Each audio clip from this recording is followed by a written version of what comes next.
The dominion of eternal stars had ruled the galaxy for 12,000 years. They called themselves the Velthari, and they were perfect. Their scales shimmered like polished metal under any light. Their minds worked with cold precision that never wavered. Their society ran like a machine because that is what they believed life should be. Every citizen knew their place from the moment of birth. Every worker performed their task without complaint. Emotion was weakness. Attachment was disease. The strong survived alone, and the weak were left behind to die. When the Velthari first discovered humans, they laughed. High Commander Korvax stood on the observation deck of his warship and watched the small blue planet spin slowly in the void. His 4 eyes blinked in sequence as he studied the sensor readings that scrolled across his data screens. The planet was beautiful in a primitive way, covered in water and green things and soft clouds. It looked fragile. "These creatures travel in family groups," his science officer reported. The officer's name was Sirax, and he had spent 3 standard days analyzing the alien broadcasts they had intercepted. They form emotional bonds with their offspring and maintain them for decades. Some bonds last entire lifetimes. "Inefficient," Korvax said. His voice was flat and sharp like broken glass. "A waste of resources that could be used for more productive purposes." "It gets worse, Commander. They form bonds with other species as well. They keep animals in their homes. They speak to them. They mourn when these animals die." Korvax's scales rippled with disgust. "They mourn for beasts, for creatures that serve no purpose." "Yes, Commander. The broadcasts show them crying over dead animals. They bury them in small graves and speak words of farewell. It is most peculiar." Sirax paused, reviewing more data. "They also form bonds with each other based on shared experiences rather than genetic advantage. They call it friendship." The word sounded strange in the Velthari language. There was no exact translation. The closest meaning was something like weakness sharing or mutual vulnerability agreement. It was not a concept the Velthari had ever needed. How did such a species survive? Korvax wondered aloud. By all logic, they should have been eliminated by natural selection long ago. "Unknown, Commander. By all logic, they should have died out long ago. A species that wastes resources caring for the weak and old cannot compete with those who do not. And yet they have achieved spaceflight. They have colonized several bodies in their home system. They have built impressive cities and infrastructure. Perhaps they are merely lucky. Perhaps, or perhaps there is something we do not understand." But Korvax was not interested in understanding. The Dominion had conquered 10,000 worlds. They had defeated species far more advanced than these soft, emotional humans. One more world would make no difference. It was simply a matter of applying the same strategies that had always worked. The invasion began on a Tuesday. Velthari dropships fell from the sky like metal rain. They descended through the clouds in perfect formation, their hulls glowing from atmospheric friction. They landed in cities across the planet, and soldiers poured out with weapons raised. The plan was simple. The Velthari had used it many times before. They would kill anyone who resisted, enslave the rest, and harvest the planet for resources. Within one local year, Earth would be just another number in the Dominion's records. The first sign of trouble came in a city called New York. Strike Team 7 landed in a wide open area near a large green park. The humans called it Times Square, though the Velthari did not care about names. Their commander, Subleader Thress, ordered her troops to spread out and secure the surrounding buildings. She was young for a commander, her scales still bright with the blue tint of youth. She had earned her position through exceptional ruthlessness and tactical skill. She expected fear, she expected surrender. The other species they had conquered always responded the same way. When faced with superior force, individuals fled to save themselves. Families scattered. Societies crumbled. It was the natural response. It was the logical response. What she got instead was confusing. A group of humans emerged from a nearby structure. They were not soldiers. Their clothes were colorful and soft, designed for comfort rather than protection. Some were old, their hair white and their movements slow. Some were very young, small creatures who could barely walk. They should have run. They should have scattered like prey before predators. Instead, the older humans pushed the younger ones behind them. "Get back," one of them shouted. It was a female, her hair gray with age. She stood in front of the others with her arms spread wide like wings. She held no weapon.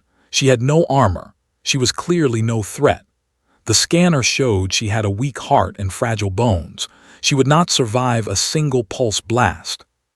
Thress raised her pulse rifle. "Move aside, creature. We have no interest in the old. You have no value to us." The human did not move. "You'll have to go through me first." Thress did not understand. This made no sense. The old human would die in seconds. Her death would accomplish nothing. The young behind her would still be taken. Why did she not flee? Why did she not save herself? It was against every instinct, every rational calculation. "You are illogical," Thress said. "Stand aside or die." "Then I'll die," the human said. Her voice was shaking, but her feet stayed planted on the ground. "But I will not move." Other humans began to gather. They came from buildings. They came from vehicles stuck in the streets. They came from everywhere. None of them were soldiers. Many of them were hurt or sick or old. But they came anyway. They stood together. They linked their arms. They formed a wall of soft, fragile bodies between the Velthari troops and the children behind them. Thress had conquered worlds. She had broken armies and enslaved civilizations. She had watched entire species surrender at the first show of force. She had never seen anything like this. "What are you doing?" she demanded. "This is madness." A male human stepped forward. He was young and strong, clearly in his physical prime.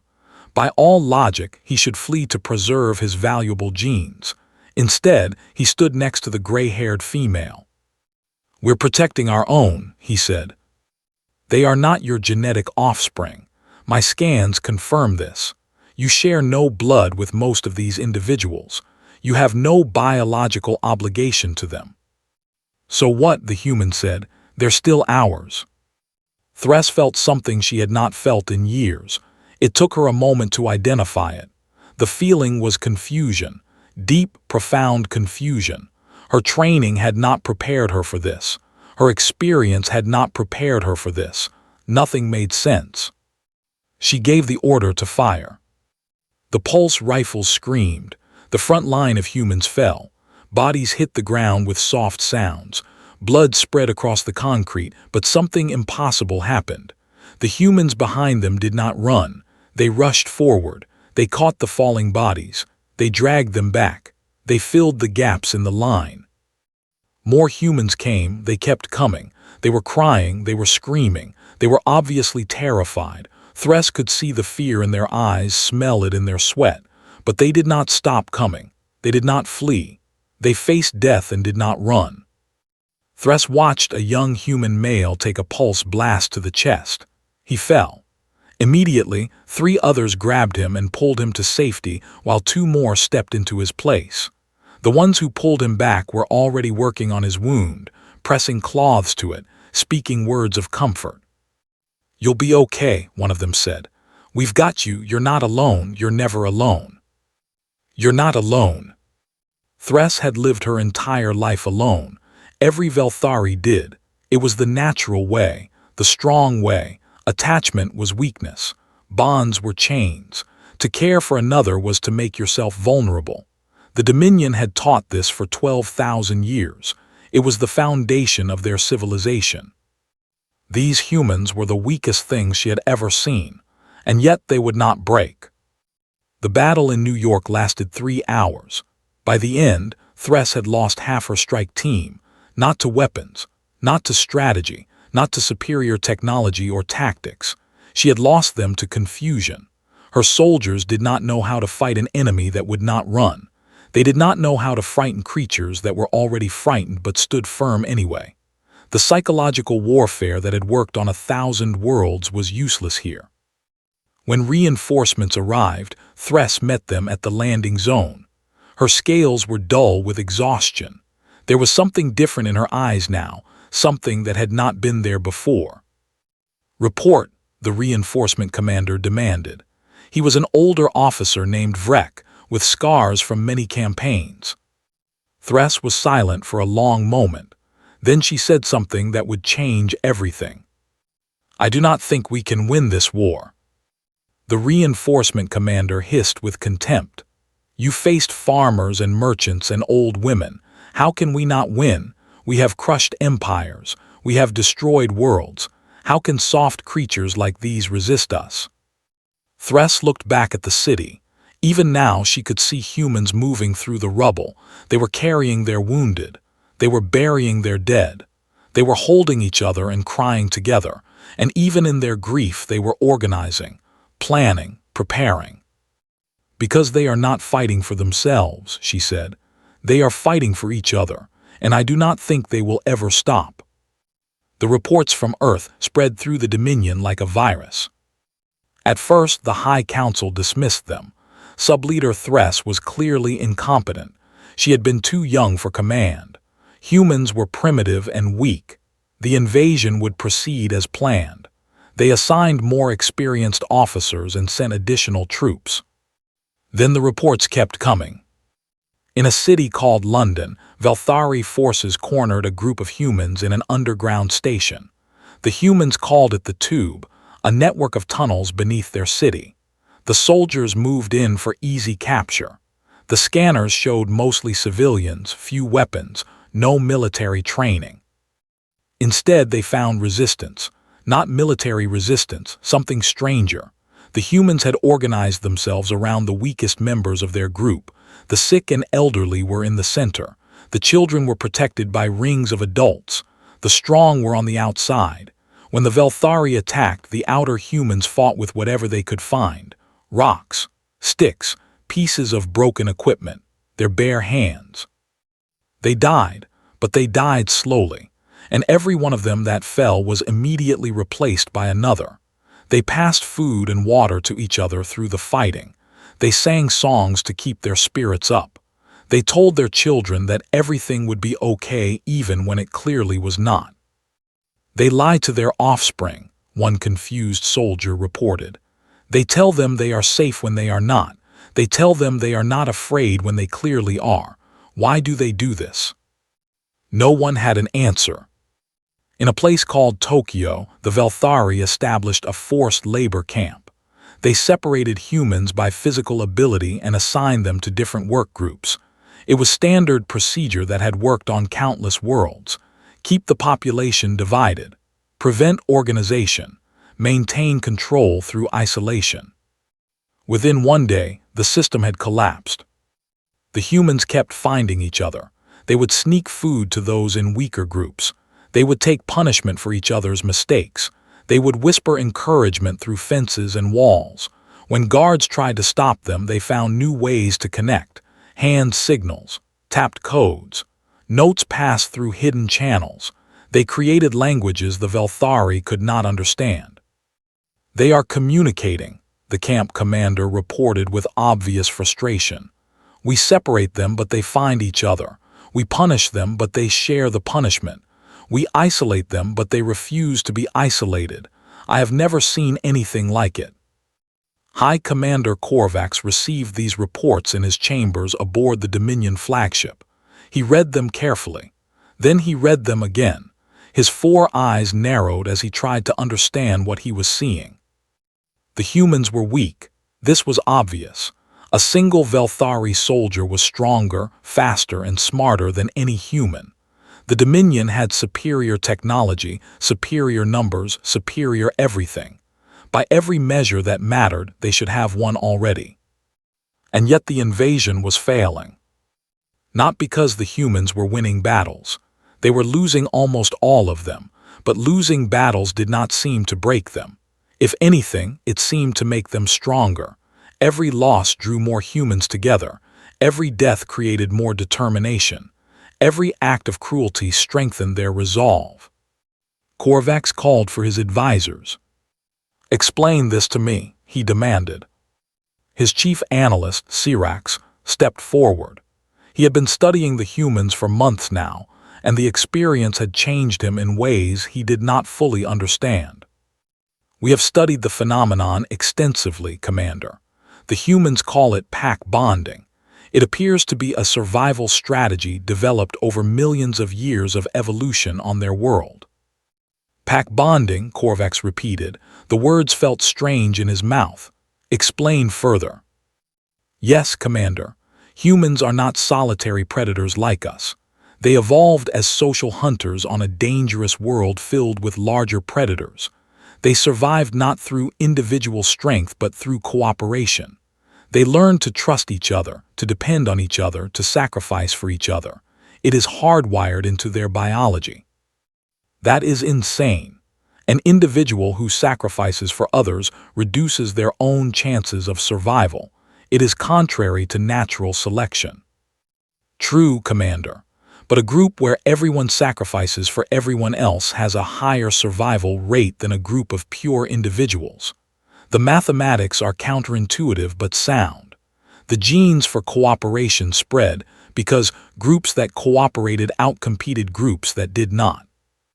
Korvax was silent for a long moment.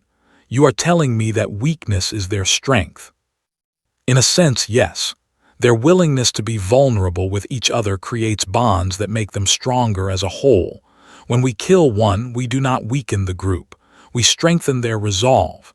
When we threaten them, we do not create fear. We create unity. Every attack makes them more connected, not less. Then what do we do? Sirax hesitated. He had been thinking about this question for weeks. I do not know, Commander. Our entire military doctrine is based on the assumption that individuals prioritize their own survival. We break the strong and the weak follow. We kill the leaders and the rest surrender. But the humans have no leaders in the traditional sense. Any human can become a leader, and they do not surrender because they are not fighting for themselves. They are fighting for each other. Korvax felt the first cold touch of something he had not experienced in decades. He felt doubt. There must be a way to break them, he said. Perhaps, Sirax agreed, but I do not think it will be easy, and I am beginning to wonder if it will be worth the cost. The cost was already higher than anyone had predicted. 3 months into the invasion, the Dominion had taken control of roughly 30% of Earth's surface. This should have been cause for celebration. It was faster than many previous conquests. Instead, it was cause for concern. The occupied territories were not pacified. They were not productive. They were draining resources at an alarming rate. For every soldier stationed on Earth, 3 more were needed for supply and support. For every building secured, 2 were sabotaged. For every human captured, 10 more seemed to appear from nowhere. The humans in these areas did not simply submit. They resisted in 1,000 small ways. They hid food from their captors. They sabotaged equipment. They spread information through networks that the Velthari could not detect or control. They did all of this while appearing cooperative, making it impossible to identify the troublemakers. But the worst part was what they did to the soldiers. The first defection happened in a small town in what the humans called France. A Velthari patrol unit was assigned to oversee a farming community. Their job was simple: watch the humans, make sure they worked, report any resistance. The unit commander was a young soldier named Kreth. He was ambitious and cold, exactly what the Dominion valued. He did his job efficiently and without emotion. He punished those who disobeyed and rewarded those who complied.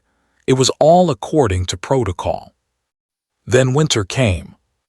The cold did not bother the Velthari. Their scales protected them from temperature extremes, but the humans suffered. Kreth watched them shiver in thin clothes. He watched their children cry from the cold. He watched old humans die because their bodies could not maintain heat. It should not have affected him. Death was natural. The weak died. The strong survived. This was the way. This was what he had been taught since birth. It was the foundation of everything he believed. But something strange happened. The humans did not let their weak die. They shared their blankets. They huddled together for warmth. They gave their food to the children even when they themselves were starving. They sang songs and told stories to keep their spirits up. Kreth watched a human female give her last bread to an old man who was not her relative.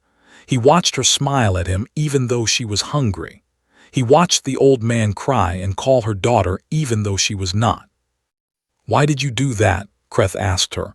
He did not know why he asked. It was not relevant to his mission. The female looked at him with eyes that held no fear. "Because he needed it more than me. But now you will be hungry." "Yes. You might die." "Maybe, but he won't. Not today, and that matters more." Kreth did not understand. The logic was wrong. The priorities were wrong. Everything was wrong. But he could not stop thinking about it. He lay awake that night in his quarters, turning the conversation over in his mind. The next day, he did something that shocked him. He gave his emergency rations to the female. She looked at him with surprise. Then she smiled. It was a warm smile, genuine and kind. "Thank you," she said. It was the first time anyone had ever thanked Kreth for anything. The word triggered something in his brain, some ancient circuit that had never fired before. He felt warm. He felt good. He wanted to feel that way again. The next day he gave more. The day after that he started protecting the humans from other Velthari soldiers. He did not know why. He could not explain it. He just could not stop. The feeling of connection, of being part of something larger than himself, was addictive in a way nothing else had ever been. Within a month his entire patrol unit had changed. They no longer saw themselves as conquerors. They saw themselves as protectors. They had bonded with the humans they were supposed to control. They shared meals with them. They helped them with their work. They learned their names and their stories. When the Dominion Command discovered what had happened, they executed Kreth and his unit for treason. They replaced them with fresh soldiers who had not been contaminated. Those soldiers lasted 2 months before the same thing happened. The reports began to pile up. Soldiers who refused to fire on humans, officers who resigned their commissions, entire units that had to be recalled because they had become unreliable. The infection was spreading and no one knew how to stop it. "It is a form of psychological warfare," Sirax reported to High Commander Korvax. "Though I do not believe the humans are doing it intentionally. The human pack bonding instinct appears to be contagious. Prolonged exposure to humans creates emotional attachments in our soldiers. They begin to care about individual humans. Then they begin to care about humans in general. Then they are no longer useful to us." Korvax felt something he had never felt before. He felt afraid, not of the humans themselves, but of what they represented, of what they could do to his soldiers, his empire, his entire way of life. "Are you telling me," he said slowly, "that the humans are conquering us without weapons, that they are turning our soldiers against us simply by being themselves?" "I am telling you that their greatest weapon is something we cannot fight. Their greatest weapon is love." The word had no direct translation in the Velthari language. Sirax had borrowed it from the humans. It meant something like irrational attachment leading to sacrifice. It meant caring about someone more than you cared about yourself. It meant weakness. It meant everything the Dominion stood against. And it was winning. The turning point came not on Earth, but on a distant mining world called Keth 7. Keth 7 was deep in Dominion territory, thousands of light years from the human homeworld. It was a brutal place. The atmosphere was toxic, requiring breathing equipment at all times. The gravity was crushing, 1.7 times Earth standard. The work was dangerous, with accidents claiming dozens of slaves each day. Slaves from conquered worlds were sent there to mine rare minerals until they died. A group of human prisoners arrived on Keth 7 6 months into the Earth invasion. There were 300 of them. They had been captured in the early fighting and sent to the mines as punishment for resisting. They were supposed to be examples. They were supposed to suffer. The Dominion expected them to die quickly. Humans were weak. They could not survive Keth 7. The average lifespan of a new slave on that world was 3 months. The humans should last half that. They were wrong. The humans did something no other slave species had ever done. They organized, not for rebellion but for survival. They shared their food rations, giving more to those who worked the hardest jobs. They took care of their sick, setting up a crude hospital in an abandoned shaft. They comforted their dying, sitting with them and holding their hands as they passed. They created a community in the middle of hell. At first, the other slaves watched with confusion. There were Morath on Keth 7, insect-like creatures who had been enslaved for 3 centuries. They had long ago lost any sense of hope or community. There were Seleni, 6-armed beings who had once ruled their own small empire before the Dominion crushed them. There were dozens of other species, all broken, all hopeless, all waiting to die. The humans changed that. It started with small things. A human sharing water with a Morath who was too weak to reach the dispensers. A human helping a Seleni who had fallen in the mines, risking punishment to carry them to safety. A human sitting with a dying alien and holding their hand as they passed, whispering words of comfort in a language the alien could not understand. "Why do you do this?" a Morath named Clickbuzz asked a human named Sarah. Clickbuzz had not spoken to anyone in years. He had forgotten how, but something about the human made him want to try. "We are not your kind. We are not your pack." Sarah smiled at him. It was the first smile Clickbuzz had seen in decades. "You're here with us. That makes you pack." Clickbuzz did not understand.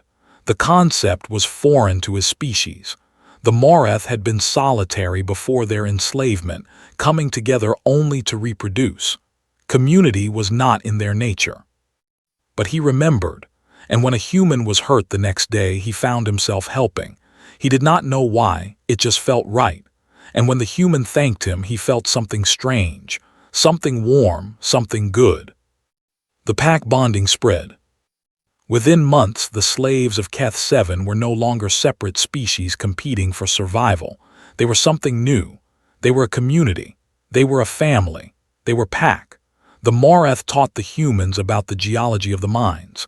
The Seleni used their 6 arms to help with the heavy work. The humans provided organization and hope and endless encouragement. They started working together. They shared knowledge. The Morath were good at tunneling and detecting dangerous gas pockets. The Seleni were strong and had 6 hands for delicate work. The humans were creative and refused to give up. Together, they became more efficient than any slave group in Dominion history. Production actually increased, which confused the overseers. But they also became something else. They became dangerous. The guards on Keth 7 began to notice changes. Accidents started happening to cruel overseers. Equipment began to malfunction in convenient ways. Escapes that should have been impossible succeeded. Slaves who should have been broken were stronger than ever. The slave population was organizing, and they were doing it under the leadership of the humans. When the Dominion sent investigators, they found something terrifying. The humans had not just bonded with the other slaves. They had bonded the other slaves to each other. Species that had been enemies for millennia were now working together, protecting each other, sacrificing for each other. The Morath and the Seleni had fought wars before their enslavement. Now they called each other family.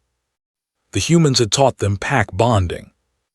"This is a disaster," Sirax reported to High Commander Korvax. "The humans are not just resisting on Earth. They are spreading their ideology throughout our slave population. If this continues, every conquered world will become a threat. Every mining colony will become a rebellion waiting to happen." Korvax stared at the report. His scales had gone gray with stress.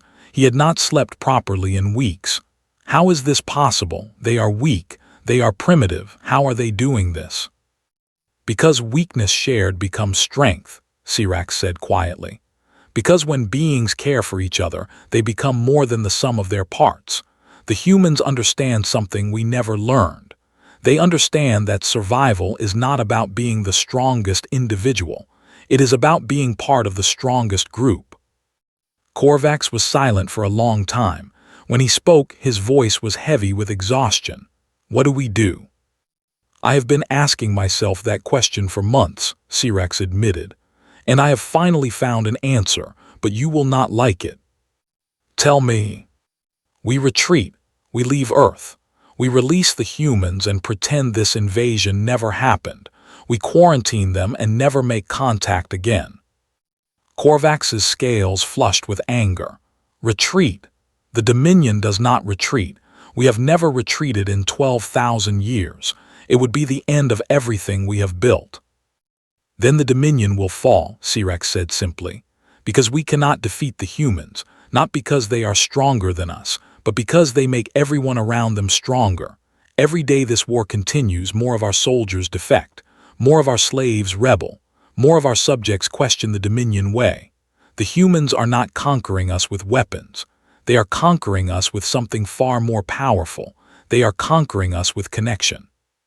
Korvax wanted to argue. He wanted to rage. He wanted to order Sirax executed for defeatism, but deep in his heart he knew the truth. The analyst was right. The final blow came not from humans, but from within the Dominion itself. It started as a whisper. Soldiers returning from Earth brought stories with them. Stories of humans who died for each other. Stories of humans who loved with an intensity that was both terrifying and beautiful. Stories of humans who made you feel things you had never felt before. The stories spread. They passed from ship to ship, from world to world. They reached the slave populations first, giving them hope that another way was possible. Then they reached the common citizens, giving them questions about the life they had always accepted. Finally, they reached the ruling class, giving them fear. On the Dominion homeworld of Velthar Prime, something unprecedented happened. A citizen gathered with other citizens. They talked, they shared, they bonded. It was a small group at first, just 5 or 6 individuals meeting in a basement. They had heard the stories from Earth. They wanted to try. It was illegal. Forming unauthorized attachments was a capital crime. The Dominion had stamped out such behavior for millennia. Citizens were supposed to work and reproduce and die, nothing more. Community was dangerous. Emotion was weakness. This was the law. But the humans had shown that another way was possible, and once that knowledge existed, it could not be destroyed. The gatherings grew. At first they were small. A few individuals meeting in secret, sharing food and stories and dreams, but pack bonding spreads. One group became 2, 2 became 4, 4 became 16. Within a year there were millions of Velthari meeting in secret, forming bonds, learning to care. The Dominion security forces tried to stop it. They made arrests. They made examples. They executed organizers in public squares, broadcasting the deaths to discourage others. But every punishment only created more solidarity. Every execution only strengthened the bonds. The groups learned to be more careful, to hide better, to protect each other at all costs. They are learning from the humans, Sirax reported. His voice had changed over the past months. It was softer now, more uncertain, more alive. Our own people are learning to pack bond. They are forming friendships. They are caring for each other. They are becoming human. High Commander Korvax stood at the window of his chambers and looked out at the stars. He had ruled an empire. He had conquered worlds. He had believed he was the pinnacle of evolution, the ultimate survivor. He had believed that strength came from isolation, from self-reliance, from needing no one. He had been wrong. "Send the order," he said quietly. "Commander." "Send the order. All forces are to withdraw from Earth. All human prisoners are to be released. The invasion is over." Sirax was silent for a moment. Then he said, "The Council will never approve this. They will have you executed for treason." Korvax turned to face him. There was something new in his 4 eyes, something that looked almost like emotion, almost like hope. "The Council is already gone," he said. "They were arrested this morning by their own guards. The citizen gatherings have grown too large to control. They are demanding change. They are demanding the right to bond. They are demanding an end to the Dominion way, and the army is listening. And you support this. You support the end of everything you have known. Korvax was quiet for a long time. Then he said something that surprised even himself. I met a human once, a prisoner being transported through my ship. She was injured, dying. I ordered my medics to save her. I do not know why. When she woke, she looked at me without fear. She looked at me like I was a person, not a conqueror. She asked me my name. What did you tell her? I told her, and she smiled at me. She said it was a nice name, then she died. Korvax's scales rippled with something that might have been grief. It was an emotion he had never felt before. I have thought about her every day since. I have wondered what it would be like to have someone smile at me like that, to have someone care whether I lived or died, to have someone who would sacrifice for me as she probably sacrificed for others. I have wondered what it would be like to not be alone. That is weakness, Sirax said, but his voice held no conviction. He too had changed. No, Korvax replied.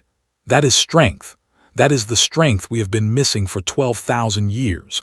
We built an empire on isolation and fear. The humans are showing us that there is another way, a better way, a way that makes everyone stronger instead of weaker. He turned back to the stars. We are not retreating from Earth. We are learning from it. We are learning that the strongest survival strategy is not competition. It is cooperation, not isolation, but connection, not strength alone, but strength together. The dominion of eternal stars did not fall that day, but it began to change. The humans were welcomed as teachers instead of slaves. They spread across the former empire, not as conquerors but as ambassadors. They taught the Velthari how to love. They taught the Morath how to hope.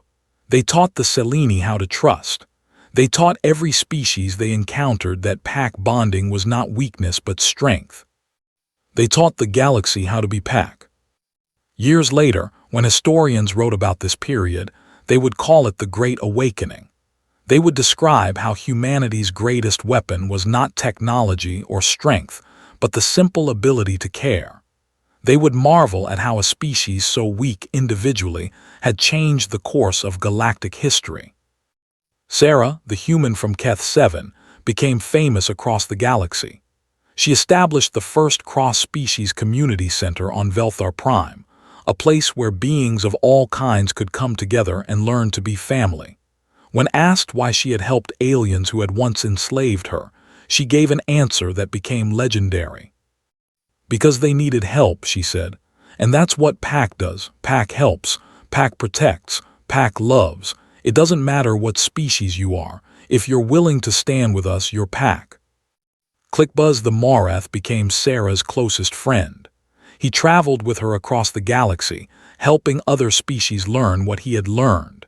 He never could fully explain the warmth he felt when she smiled at him, but he never stopped feeling it. Subleader Thress, who had led that first battle in New York, retired from military service. She could not bear to fight anymore.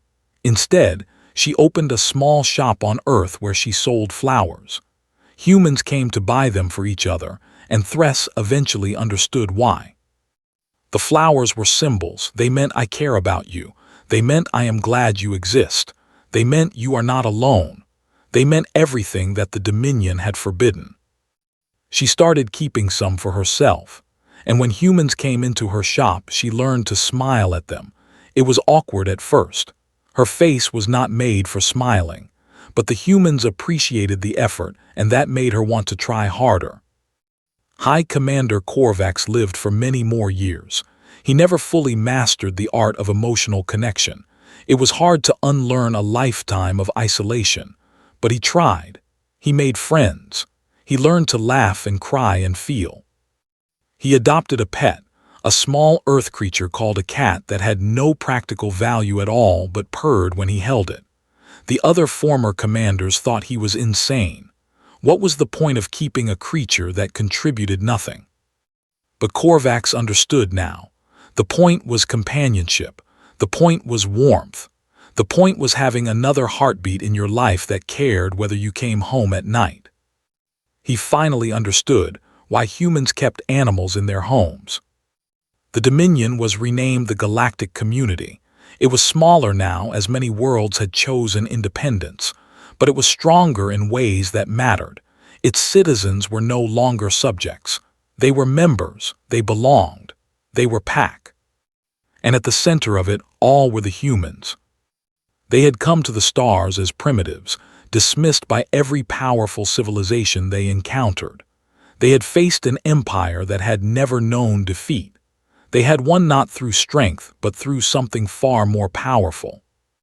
They had won through pack bonding. Because in the end, the greatest survival instinct is not the ability to fight or flee. It is the ability to connect. It is the willingness to sacrifice for others. It is the courage to love in a universe that often seems cold and empty. The humans knew this. They had always known it. They had just needed to show everyone else. On the 10th anniversary of the invasion's end, a ceremony was held in New York. Humans and aliens gathered together in the place where it had all begun. They held hands and tentacles and whatever appendages they had. They formed a circle that stretched for miles. And they said the words that had become the motto of the new galaxy. We are pack, we are family, we are never alone. Somewhere in the crowd, an old gray-haired woman smiled. She was the one who had stood in front of the children on that first day. She had lived to see everything change. She had lived to see her weakness become the galaxy's strength. I told you, she said to no one in particular. I told you that you would have to go through me first. The alien standing next to her did not understand, but he put his arm around her anyway. Because that is what pack does. And in the end, that is all that matters.